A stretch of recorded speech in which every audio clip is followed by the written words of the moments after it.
C'était pendant que les Israélites traversaient le désert après leur libération de l'esclavage en Égypte. Dans le peuple, la révolte grondait contre les chefs donnés par Dieu, entre autres contre Aaron qui dirigeait le culte en Israël. Les gens disaient « Pourquoi lui et pourquoi pas nous ?» Alors Dieu a dit « Je vais indiquer moi-même l'homme que j'ai choisi pour diriger le culte en Israël. Comme ça, je vais arrêter vos protestations incessantes. Il y a 12 tribus en Israël, donc chaque chef de tribu va prendre son bâton et va l'amener dans le lieu saint. Il va laisser son bâton toute la nuit dans le lieu saint. Le bâton de l'homme que j'ai choisi, c'est celui qui va fleurir pendant la nuit, qui va bourgeonner pendant la nuit. Et le lendemain, on a pu voir que le bâton d'Aaron, de la tribu de Lévi, avait produit non seulement des bourgeons, mais aussi des fleurs et même des amandes mûres. On trouve ce récit dans le livre des Nombres au chapitre 17. Un bâton, c'est une branche de bois absolument sec, une branche morte. Il ne bourgeonne plus parce qu'il est coupé et mort depuis longtemps. De toute façon, dans les lois de la nature, la sève va des racines jusqu'aux branches en passant par un tronc. Et la sève, de toute façon aussi, produit des bourgeons, des fleurs, des feuilles et des fruits dans un processus qui prend des mois. Pour montrer le choix de Dieu, le critère ce jour-là était que le bâton reprenne vie en produisant des bourgeons. Et en ce qui concerne le bâton d'Aaron, le résultat a été plus que probant, puisque dans une seule nuit, non seulement il a produit des bourgeons, mais il a aussi produit des fleurs, des fruits mûrs, pas n'importe lesquels, des amandes. Quelque chose de miraculeux s'est passé pendant la nuit dans cette branche coupée de l'arbre et totalement desséchée. Le signe de Dieu a consisté dans un passage de vie qui a jailli miraculeusement de la mort. Mes amis, le bourgeonnement du bâton d'Aaron dans la nuit, dans le lieu saint, préfigure ce qui s'est passé dans la nuit de l'obscurité du tombeau de Pâques.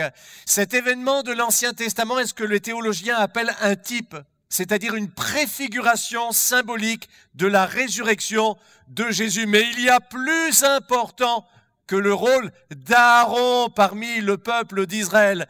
Le plus important, c'est le fait que la résurrection de Jésus est le signe que Dieu l'a établi Seigneur de tous les hommes.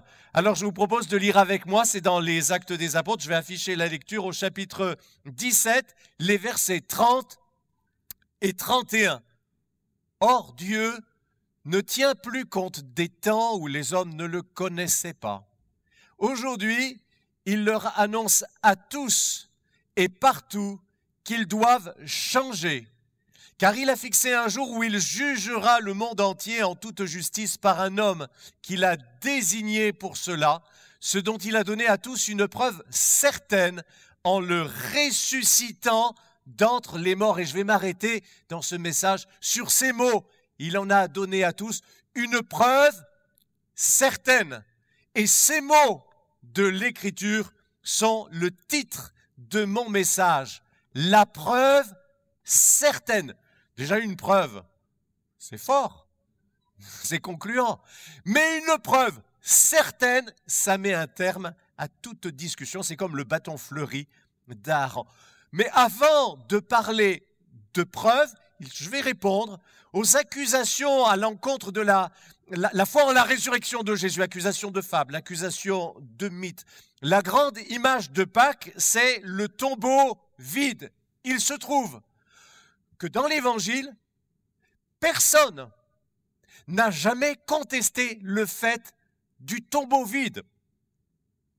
D'ailleurs, les apôtres n'auraient jamais pu prêcher la résurrection de Jésus si le corps de Jésus était resté dans le tombeau. Il aurait suffi que les adversaires aillent justement dans le tombeau pour en sortir le corps et couper court ainsi à la foi chrétienne et à la prédication des apôtres. Non, le tombeau est bel et bien vide et personne ne peut écarter ce fait d'un revers de la main. Alors ce qui diverge, bien sûr, ce sont les explications que l'on donne au fait du tombeau vide. Je vais les citer, les principales, et je vais aussi en donner, si vous voulez, ce qui en ressort de toute évidence. La première des explications, c'est celle que les adversaires ont fait circuler tout de suite. Ils ont propagé la rumeur comme quoi les disciples, pour faire croire à une résurrection, étaient venus voler le corps de Jésus dans le tombeau. Seulement voilà, une garde romaine avait été postée précisément devant ce tombeau, justement afin d'empêcher les disciples de voler le corps pour proclamer ensuite que Jésus était ressuscité. De toute façon, comment est-ce que vous pouvez imaginer un instant une garde de soldats romains, pas des petits-enfants, des soldats romains qui se soient endormis si profondément que les disciples aient pu venir à plusieurs, rouler la lourde pierre du tombeau, prendre le corps de Jésus et repartir tranquillement sans que personne ne s'en aperçoive. L'histoire des gardes endormis, c'est tout simplement une histoire à dormir debout. Deuxième explication au tombeau vide, c'est que Jésus ne serait pas mort sur la croix, il s'y serait seulement évanoui. Selon ceux qui défendent cette hypothèse, Jésus aurait pu reprendre ses esprits dans le tombeau, revenir à lui, sortir ensuite et se montrer à ses disciples en prétendant qu'il était ressuscité. Sauf que, après la nuit longue de l'arrestation, du jugement, où Jésus a été trimballé sur des kilomètres et des kilomètres entre les différentes autorités de Jérusalem. Après le supplice du fouet qui a littéralement labouré son dos. Après le fait qu'il ait porté lui-même sa croix dans la montée du calvaire. Après la crucifixion en elle-même, 6 heures durant, en plein soleil, sans une goutte d'eau à boire. Après le fait qu'un soldat romain ait percé son côté d'un coup de lance et que Jean ait vu de ses yeux en sortir de l'eau et du sang. Dites-moi comment Jésus aurait pu survivre 36 heures, seul, sans soin, sans eau, sans nourriture, dans un tombeau froid, dans cet état, roulé seul, la pierre gigantesque qui fermait le tombeau, sans éveiller l'attention des soldats, se présenter à ses disciples comme si de rien n'était, affirmer pendant 40 jours qu'il était ressuscité des morts et disparaître après cela sans que personne ait pu jamais retrouver son corps. Personne, avec un minimum de bon sens, ne peut avaler une histoire pareille, le scénario de l'évanouissement. Et puis il y a quelque chose de toute façon qui ne colle pas dans toutes ces explications, c'est que dans l'Évangile, les toutes premières personnes à témoigner avoir vu Jésus ressuscité étaient des femmes. Et à l'époque, le témoignage d'une femme dans un tribunal n'était tout simplement pas pris en compte. Alors vous pouvez imaginer que si les disciples, les chrétiens, avaient voulu inventer une histoire de résurrection, ils n'auraient certainement pas choisi comme témoin, comme premier témoin, des femmes que personne à cette époque ne prenait au sérieux. Mais j'entends une objection. Monsieur le prédicateur, stop. Toute votre argumentation est biaisée. Parce que vous prenez pour acquis que ce que vos évangiles déclarent, le témoignage de vos Pierre, Jacques et Jean, tout ça correspond à la réalité des faits. Alors vous pouvez y aller, les gardes romains, le côté percé, les femmes, etc., etc. J'entends votre objection. Alors à votre tour maintenant, écoutez-moi s'il vous plaît un instant. Tous les apôtres ont continué à prêcher la résurrection de Jésus sans que aucun d'eux jamais ne se rétracte. Aucun. Et ils ne faisaient pas que prêcher la résurrection de Jésus. Ils ont aussi souffert pour cette prédication. Le fait est que tous les apôtres, sauf peut-être Jean, tous sont morts en martyrs pour leur prédication de Jésus ressuscité. Est-ce qu'on risquerait comme ça sa vie pour ce qu'on sait pertinemment être un mensonge? Est-ce qu'on risquerait ne serait-ce que la torture? Peut-être pour une illusion, peut-être pour une erreur, mais pas pour un mensonge qu'il suffirait d'avouer pour sauver sa peau. Le fait que tous les apôtres, je dis bien tous les apôtres, les témoins de la résurrection, c'est ainsi qu'ils sont appelés dans Actes chapitre 1er, 21, sont morts en martyrs, sauf peut-être Jean, est un signe terrible, mais un signe fort.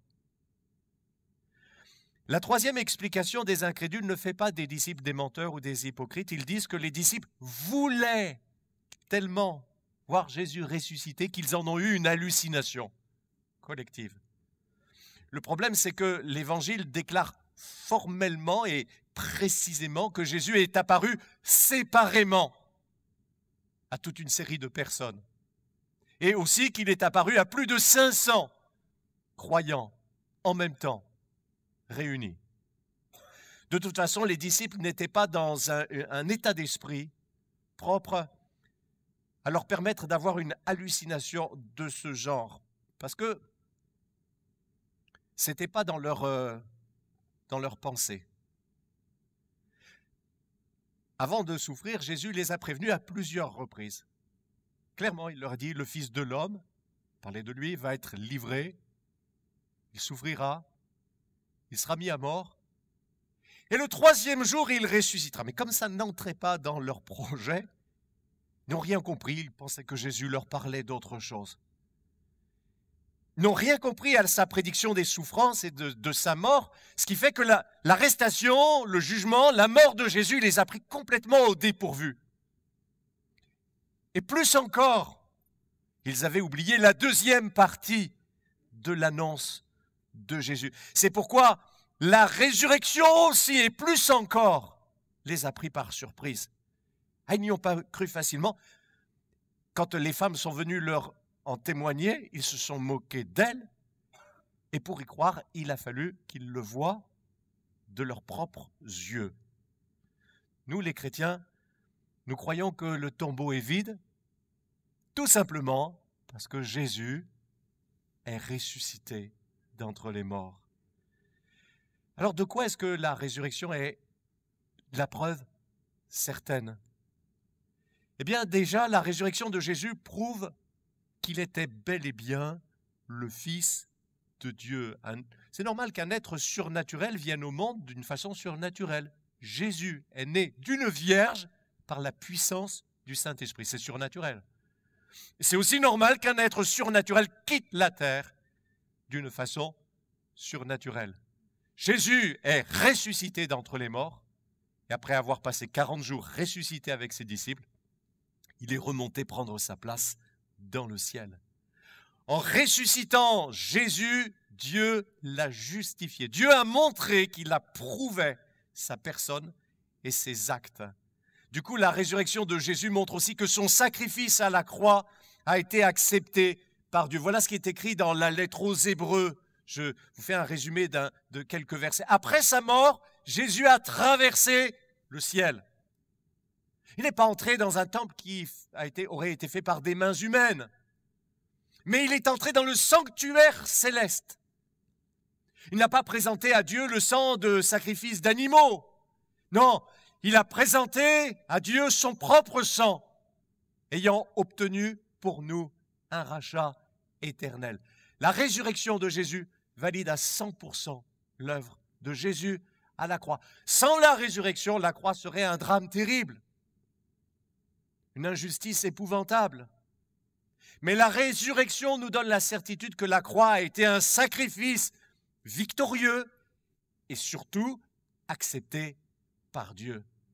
La résurrection est la preuve que la croix de Jésus est la plus grande de toutes les victoires. Et l'autre bonne nouvelle de la résurrection, évidemment, c'est que Jésus a vaincu la mort. Il le dit dans l'évangile de Jean, chapitre 11, verset 25, « Je suis la résurrection et la vie.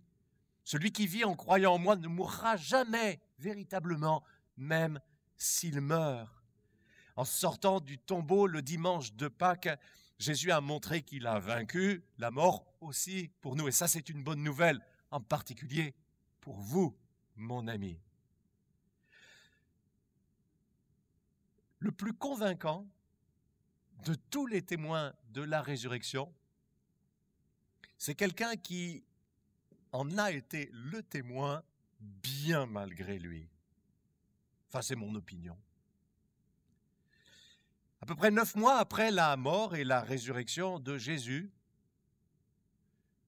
le Seigneur est apparu à un persécuteur acharné en la personne de Saul de Tarse. Je vais l'appeler d'ores et déjà Paul.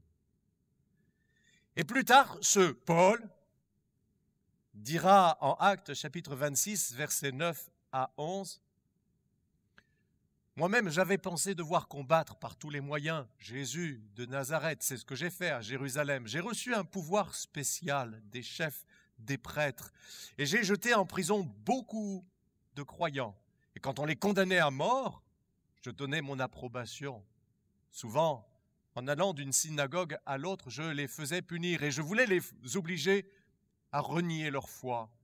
Ma fureur contre eux était telle que j'allais les persécuter jusque dans les villes étrangères. » Alors ce Paul-là, vous imaginez bien qu'il rêvait peut-être de beaucoup de choses, mais sûrement pas que Jésus lui apparaisse ressuscité et vivant.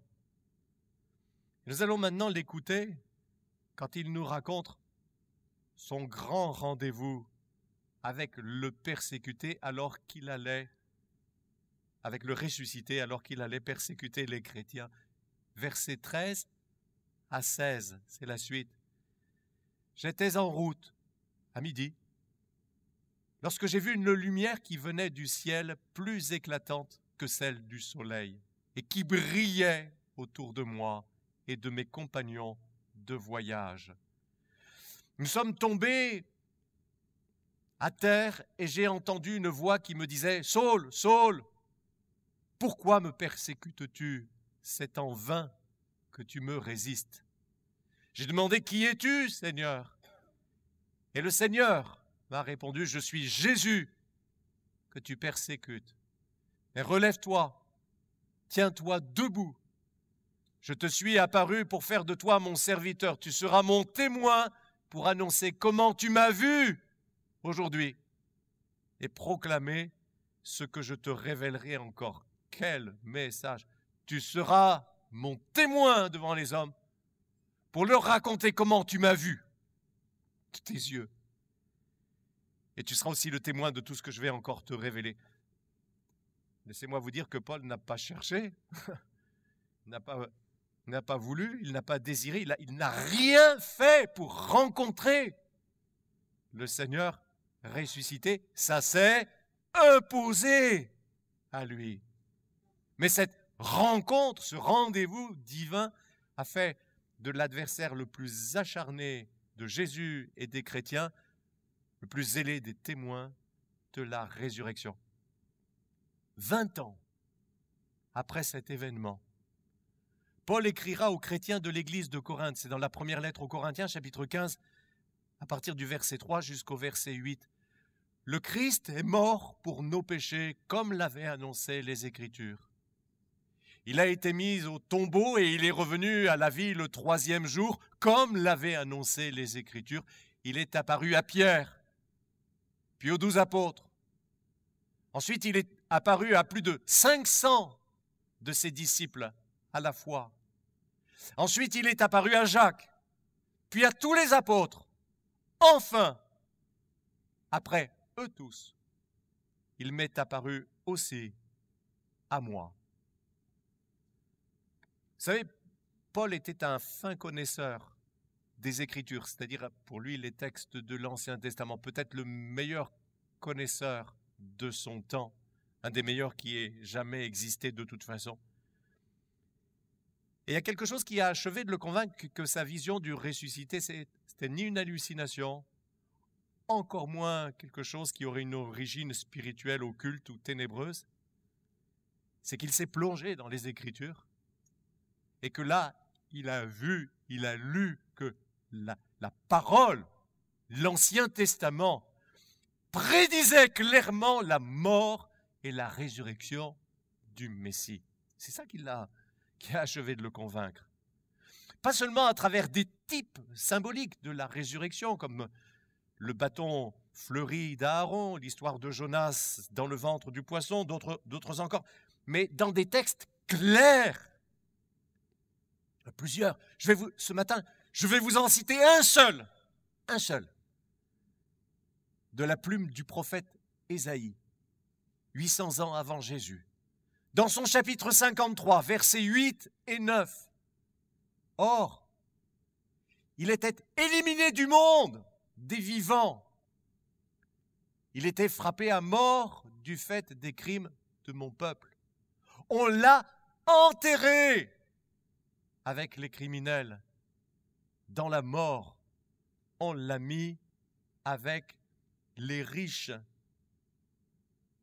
2 versets plus loin, verset 11, Ésaïe continue. « Après avoir subi tant de peines, dit le Seigneur, mon serviteur verra la lumière de la vie. Il en fera l'expérience parfaite. Les masses humaines reconnaîtront mon serviteur comme le vrai juste, lui qui s'est chargé de leurs fautes. » Il a vu ça dans les Écritures. Après avoir vu de ses yeux Jésus ressuscité, sa foi était établie. Ah oui, cette apparition, l'Écriture. Et alors il a vécu ce qu'il écrira lui-même plus tard aux Corinthiens, si quelqu'un est en Christ, il est une nouvelle créature. Les choses anciennes sont passées, toutes choses sont devenues nouvelles. Alors vous savez, on pourrait toujours vouloir chercher à ergoter sur le témoignage des 12 disciples, en disant oui, mais c'est Jésus qui les a choisis, ils l'ont accompagné pendant 3 ans, ils étaient ses amis, etc., etc. Même si, comme je vous l'ai dit tout à l'heure, en réalité, ces hommes ont été réticents et lents à croire, et qu'ils ont commencé par se moquer des premiers réels témoins de la résurrection qui étaient des femmes. Mais, allez, bien plus encore que les 12, le témoin le plus convaincant de la résurrection de Jésus, en fait, c'est le plus improbable de tous. C'est le témoin malgré lui. Le témoin à contre-cœur. C'est celui qui de lui-même aurait choisi tout, mais pas ça.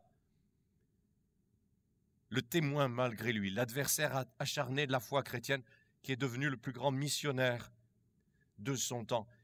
Et Paul finira, lui aussi, par mourir en martyr, en prêchant et en affirmant jusqu'au bout de sa vie, quoi? Sa foi en Jésus, mort pour les péchés du monde, et ressuscité pour sauver les hommes. Alors je voudrais juste laisser retentir ce matin quelques-unes des paroles de cet homme, le témoin malgré lui, le témoin improbable. Je vais le faire en essayant de dater avec le plus de précision possible ces différentes déclarations. Donc, c'est lui, environ 16 ans après sa rencontre avec le ressuscité, c'est lui qui a dit ces paroles que nous avons lues ensemble tout à l'heure. Dieu jugera le monde entier en toute justice par un homme qu'il a désigné pour cela, ce dont il a donné à tous une preuve certaine en le ressuscitant d'entre les morts, 16 ans après. 22 ans après cette même rencontre, il écrira aux chrétiens de l'église de Rome, chapitre 1er, verset 4. « Jésus-Christ a été déclaré Fils de Dieu avec puissance lorsque le Saint-Esprit l'a ressuscité des morts. Comme le bâton fleuri d'Aaron, la résurrection de Jésus est le signe qu'il est établi Seigneur des seigneurs et Roi des rois. » Toujours aux Romains, chapitre 4, versets 24 et 25. Nous plaçons notre confiance en celui qui a ressuscité des morts, Jésus, notre Seigneur. Il a été livré pour nos fautes et Dieu l'a ressuscité pour que nous soyons déclarés justes.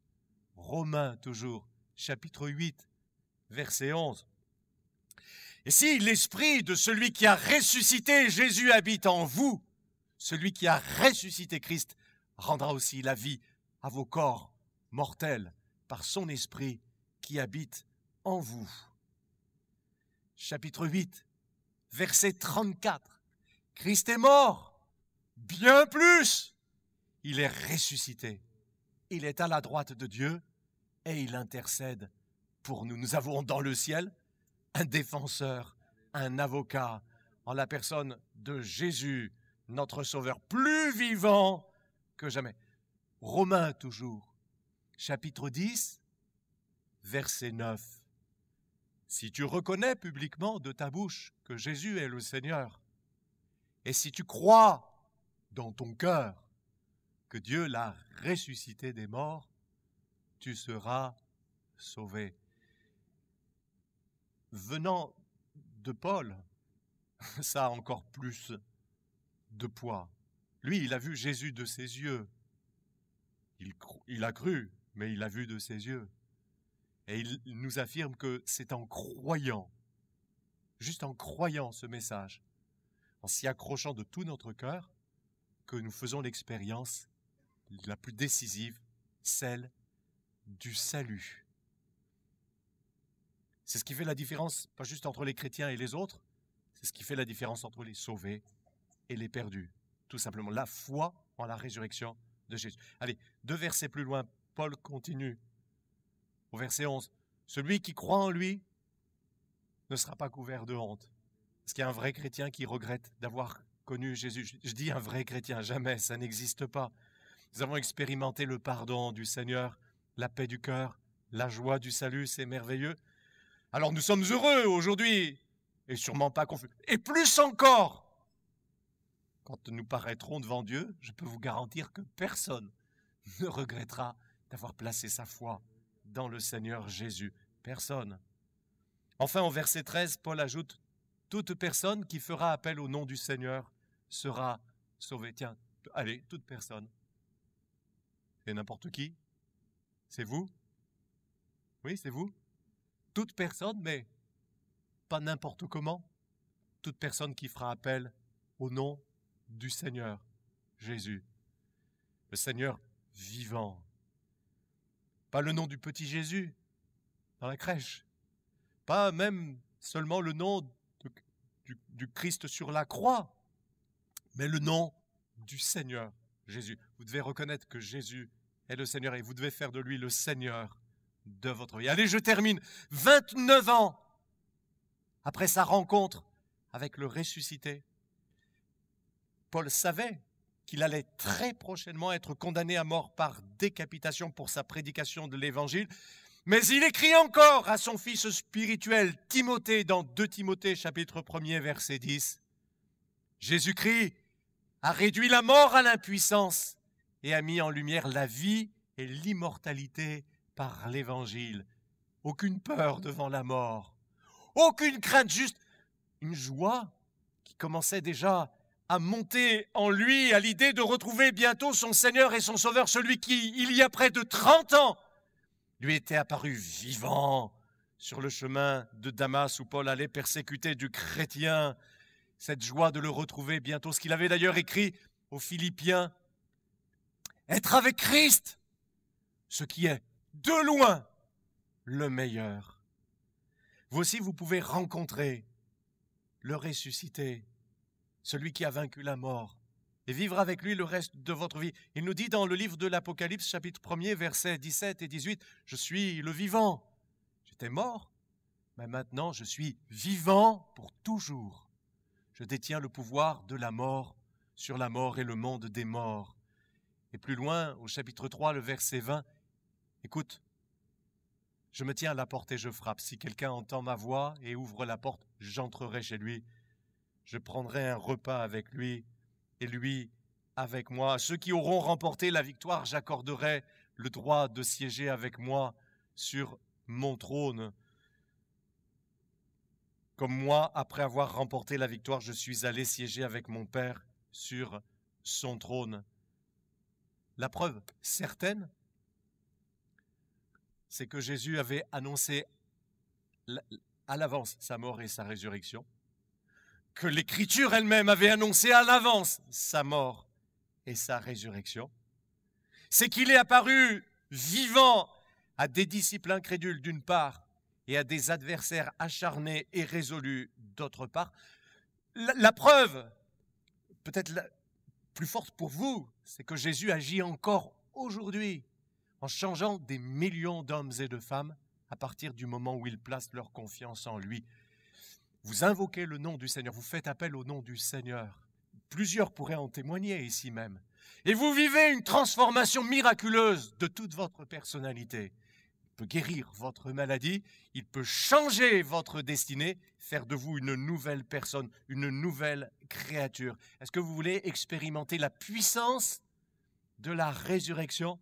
Alors, comme le dit si bien Paul, le témoin improbable, le témoin malgré lui, faites appel au nom du Seigneur et vous verrez la gloire de Dieu dans votre vie. Merci de nous avoir suivis sur notre chaîne YouTube. Vous avez aimé cette vidéo? Alors je vous invite à mettre un pouce bleu ainsi qu'à vous abonner. La vision de notre Église, c'est le salut en Jésus, car lui seul sauve. Alors si vous souhaitez en savoir plus ou si vous avez des questions, contactez-nous par mail ou sur notre site www.eglisealana.fr. Pour assurer sa mission, l'Église fonctionne par la générosité de ses membres. Vous avez la possibilité de nous soutenir par vos dons en cliquant sur le lien qui se trouve dans la description de cette vidéo. À très bientôt et que Dieu vous bénisse.